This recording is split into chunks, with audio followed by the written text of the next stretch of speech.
37 கோடி கண்ணாடி பாலம் 9 மாதம் கூட தாக்கு பிடிக்கவில்லை. சந்தி சிரிக்கும் திராவிட மாடல்.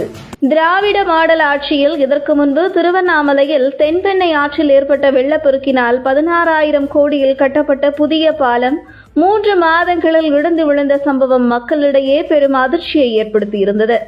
தற்பொழுது திராவிட மாடல் ஆட்சியின் சாதனையாக அடுத்த ஒரு சம்பவம் அரங்கேறியிருக்கிறது. கன்னியாகுமரியில் கடல் நீர்மட்டம் சீரற்ற நிலையில் அவ்வப்போது காணப்படுவதால் திருவள்ளுவர் சிலைக்கு செல்ல சுற்றுலா பயணிகளுக்கு முடியாத நிலை இருந்து வந்தது. இதனை கருத்தில் கொண்டு திருவள்ளுவர் சிலை மற்றும் விவேகானந்தர் பாறையை இணைக்கும் வகையில் 37 கோடி ரூபாய் செலவில் கண்ணாடி இழைப்பாலம் கட்ட தமிழக அரசு நிதி ஒதுக்கீடு செய்யப்பட்டது. வள்ளுவர் சிலை மற்றும் விவேகானந்தர் பாறையை இணைக்கும் புதிய கண்ணாடி பாலம் பொதுமக்கள் பார்வைக்கு திறக்கப்பட்டது. கடலுக்கு நடுவே அமைக்கப்பட்ட இந்த கண்ணாடி பாலம் 77 மீட்டர் நீளம் மற்றும் 10 மீட்டர் அகலம் கொண்டதாகும். தொடர்ந்து கட்டுமான பணிகள் நிறைவடைந்த நிலையில் கடந்த ஆண்டு 2024 டிசம்பர் 31ஆம் தேதி வள்ளுவர் சிலை நிறுவப்பட்ட வெள்ளி விழாவின் போது முதலமைச்சர் மு.க. ஸ்டாலின் சுற்றுலா பயணிகளின் பயன்பாட்டிற்காக திறந்து வைத்தார். கடந்த 9 மாதங்களுக்கு முன் கன்னியாகுமரியில் விவேகானந்தர் மண்டபத்தையும் திருவள்ளுவர் சிலையை இணைக்கும் கண்ணாடி பாலம் திறந்து வைக்கப்பட்டது.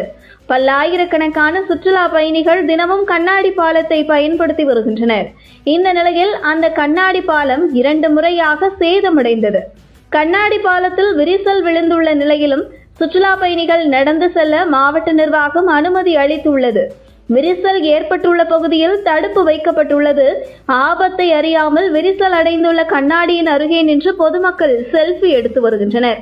இந்த பாலத்தின் உறுதித்தன்மையை பலமுறை ஆய்வு செய்த பொதுப்பணித்துறை பொறியாளர்கள் பாலம் வலுவாக இருப்பதாக தெரிவித்தனர். ஆனால் தற்போது 2வது முறையாக பாலத்தில் உள்ள கண்ணாடி விரிசல் ஏற்பட்டு உடைந்துள்ளது.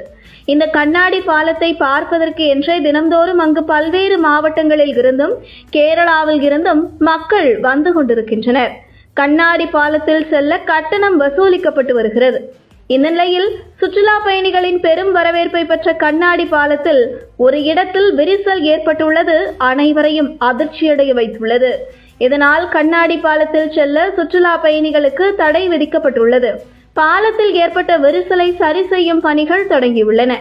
அதிக அளவு மக்கள் நடந்து சென்றாலும் கடல் சீற்றம் அதிகமாக இருந்தாலும் அதை தாங்கும் வகையிலும் பலத்த காற்றில் பாதிக்கப்படாத வகையிலும் கண்ணாடி பாலம் வலிமையாக அமைக்கப்பட்டுள்ளதாக தமிழக அரசு தெரிவித்திருந்தது. ஆனால் திறந்து ஓராண்டு கூட முடியாத நிலையில் பாலத்தில் விரிசல் ஏற்பட்டுள்ளது சுற்றுலா பயணிகளை அச்சத்தில் ஆழ்த்தியுள்ளது.